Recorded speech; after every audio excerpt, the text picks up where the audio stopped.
You know, we've all been given a wonderful gift. We all have the same gift. It's the gift of life. We've got many other gifts that vary, but we've all been given this wonderful gift of life, and we are accountable for how we spend it. And could I have the...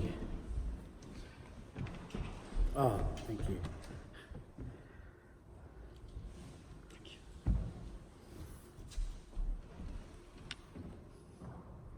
Aha. Today we're looking at Daniel chapter 5 about accountability. And we have this gift of life and we are accountable for what we do. In this chapter we're going to look at a man who had everything. He had everything. And he also knew about God. And he knew about God's power and judgment and his grace. He'd seen the conversion of his grandfather Nebuchadnezzar. Yet this man, Belshazzar, the emperor of the powerful, affluent Babylon, ignored God. And he came to the last day of his life and he was confronted with his folly. He was judged and he failed the test. As we go through the story, we're going to encounter three phrases full of meaning. The first one is, the writing is on the wall. The writing's on the wall. This means your fate's sealed. The signs are there. The consequences of your actions have reached their inevitable conclusion. And that phrase has become part of our English language, the writing's on the wall. When the AFL coach is about to be sacked after a bad game, we say the writing's on the wall.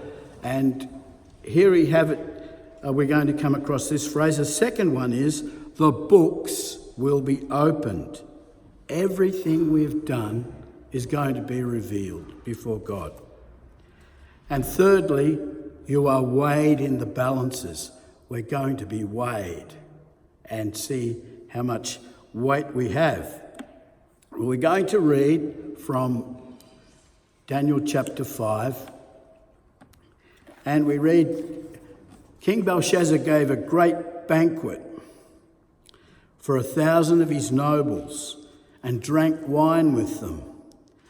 So just pausing, we're not only introduced to this extravagant playboy who inherited his wealth. He didn't earn it, he inherited it, but he's living it up. But the interesting thing is that while he was partying with his cronies and his girlfriends, his empire was under threat by the Medo-Persian armies. The armies were actually outside the city at this time. They had massing there. He knew they were there, but he had a party. He was trusting in Babylon's thick walls. The walls were so wide it said you could drive 4 chariots on the top. And then there was a moat and a second wall, and he felt very, very secure, smug. And he was irresponsible. Here he is, the leader of the nation. The armies are threatening, and he says, I'll have a party. Come, 1,000 nobles. So, you know, it's important what we put our trust and faith in. So we read on. So while Belshazzar was drinking his wine, he gave orders to bring in the gold and silver goblets that Nebuchadnezzar, his grandfather, had taken from the temple in Jerusalem, so that the kings and his nobles and his wives and concubines might drink from them. These goblets, these things had been set apart for God, and he wants to drink from them. See, he's come under the influence of alcohol and he makes this decision, go and get the goblets that grandfather got. But really, although it was an impulsive decision, it was revealing his heart His heart was not toward the true God. So we read on. They brought in the gold goblets that had been taken from the temple of God in Jerusalem, and the king and his nobles, wives and concubines drank from them. And as they drank their wine, they praised the gods of gold, silver, of bronze, iron, wood and stone. How about that? Not only did he use the vessels that had been set apart for God for drunkenness, thumbing his nose at the Jewish race and ridiculing their God, he also used them to toast the false gods, the gods of wood and stone. It was novel. He probably thought he was very clever, very funny. But he not only profaned the holy, the sacred, but he toasted the pagan. He mocked the God of heaven, the one true God, and he honoured all the material gods that were powerless, without life. Sounds a bit familiar, doesn't it? Well, Belshazzar was on dangerous ground, but he was oblivious to what was coming. He was not aware. He's having a great time, but he's about to meet his end. The real tragedy, though, of this orgy of profanity was that Belshazzar knew better. He knew better. We know this because of what happened next. Suddenly, the fingers of a human hand appeared and wrote on the plaster of the wall near the lampstand in the royal palace. The king watched the hand as it wrote, and his face turned pale, and he was so frightened that his legs became weak and his knees were knocking. The first of our three phrases, the common saying, the writing is on the wall, comes from this story. It means that there are signs that something bad is about to happen. Belshazzar refused to face the reality and the facts until the writing was on the wall. Let's be aware of our standing and not wait until it's too late. Let's be aware of the state of our work, our family, our relationships with our friends. Don't wait until it's too late.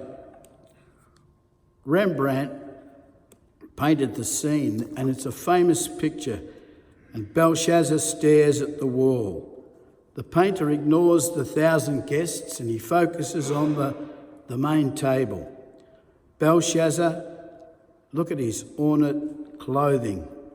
He's staring, his eyes bulging like a crayfish at the writing on the wall. The goblets spill, and others are terrified as well. And he can see the words. They refer to coins, but he has no idea what it means, and it freaks him out. He calls for his advisors, but they can't help. Then the Queen Mother arrives. She hasn't been at the party, but she hears what strange things are happening. She comes in and she recommends he gets Daniel. Now, Daniel came. Daniel, we've had him in the previous chapters, but he's no longer a young teenager.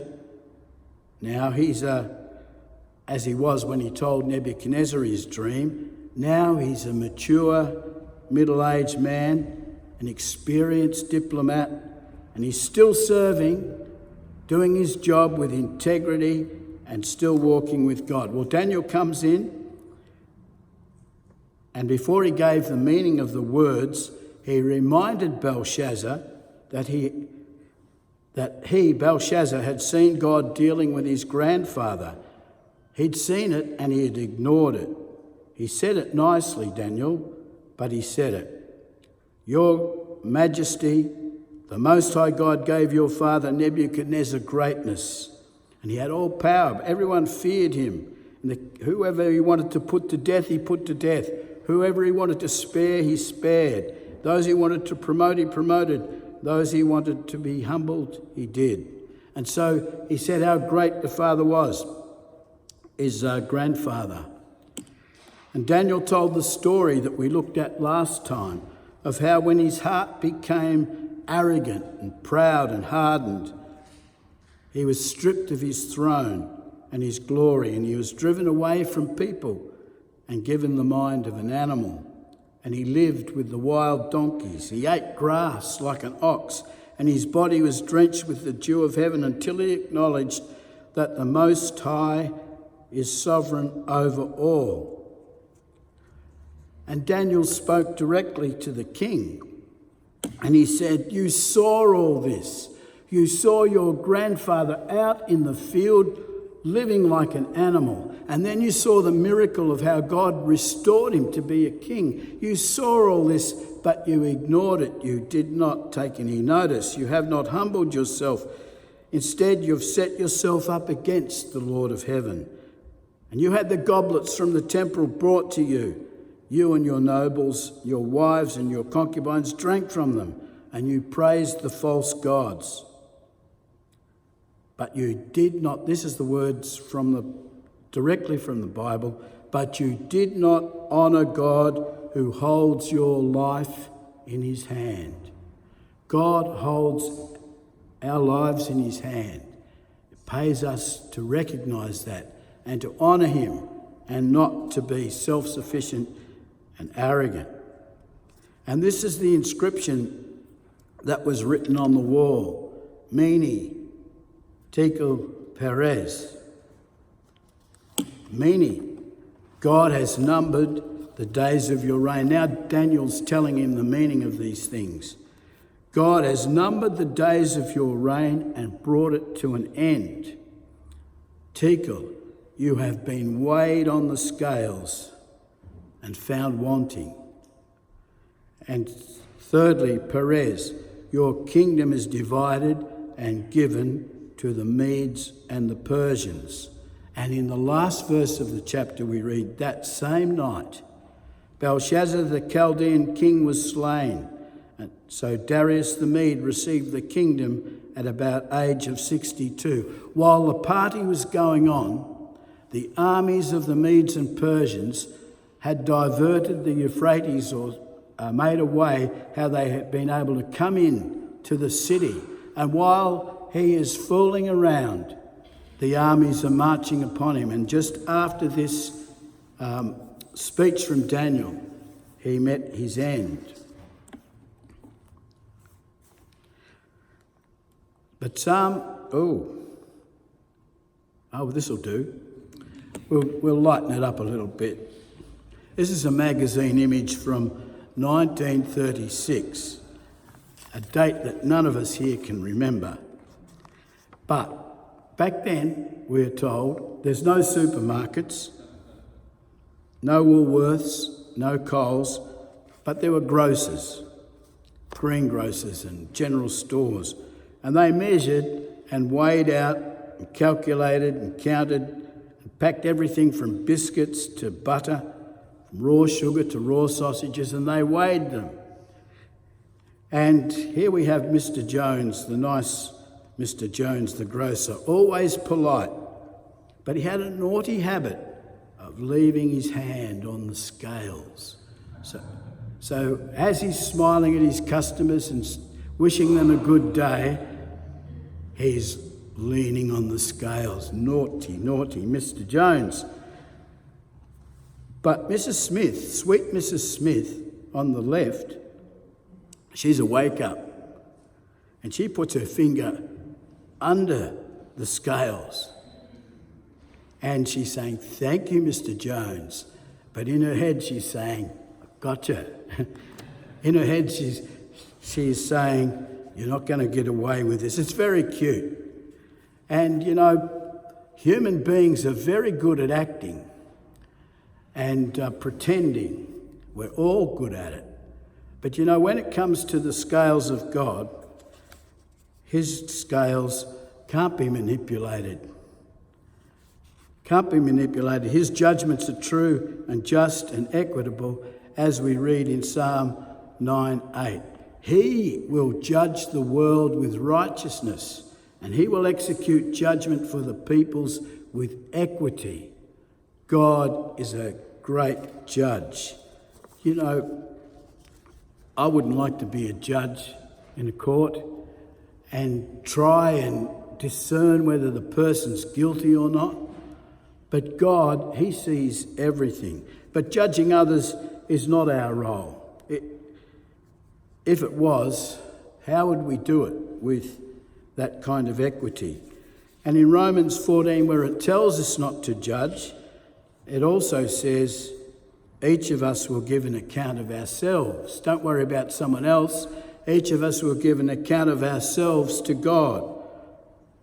And what about those who judge us and those who judge us unfairly? Peter says, but they who malign you will have to give an account to him who is ready to judge the living and the dead.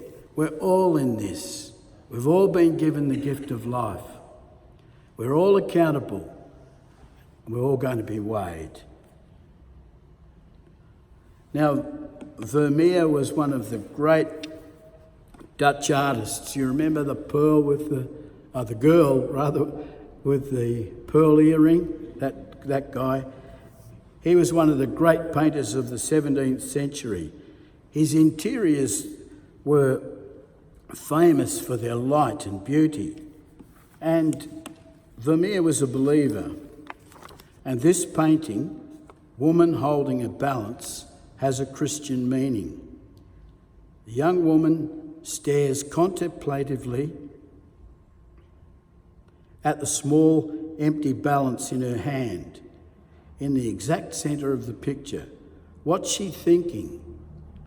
Asks Vermeer. On the table before her are a box of weights, a few coins, strings of sparkling pearls, very popular in prosperous Holland. In that era, the Dutch merchants returned home from all over the world with spices, treasures, and exotic goods. What's she thinking? She's paused in a moment of reflection. And as we look at that, we reflect too. It rubs off on us. The tiny scales are empty and they hover in perfect balance. And is she asking what is really valuable? But on the wall behind her, there is a painting that drastically changes the reading of the image. It depicts the Last Judgment, with Christ presiding and saved and unsaved people divided into two. Vermeer's painting is asking questions of the viewer, asking us about what we value, what really counts in the light of eternity and the backdrop of the Last Judgment. Or is it asking that we have a balance between the spiritual world and the natural?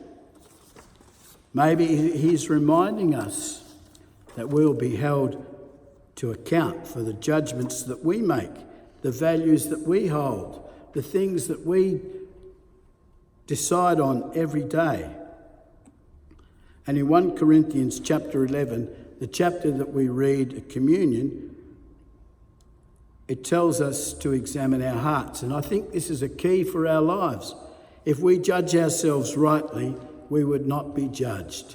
If day by day we make the right choices, when we stand before God, we'll be okay.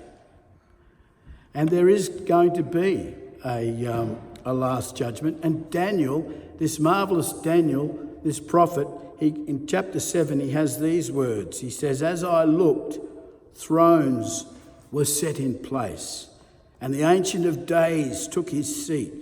His clothing was as white as snow. The hair of his head was white like wool.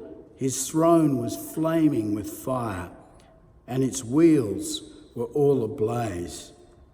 A river of fire was flowing, coming out from before him. Thousands upon thousands attended him. 10,000 times 10,000 stood before him. The court was seated and the books were opened. That's our second phrase. The books were opened. Everything was revealed. Like a business that's been hidden from scrutiny and it's now exposed. In a small way, like the Banking Royal Commission that we had. The banks charging for services never delivered, charging dead people and fake accounts and so on. And the commissioner, he made his judgment on the evidence before him that he could prize out of the various stakeholders. But when the great judge of all the earth, he'll see everything. The books will be opened. Everything we've ever done, we've ever said. And Revelation has this picture as well, where John said, "I saw the dead, the great and the small, standing before the throne, and the books were opened. And another book was opened, which is the book of life. And the dead were judged from the things that were written in the books according to their deeds."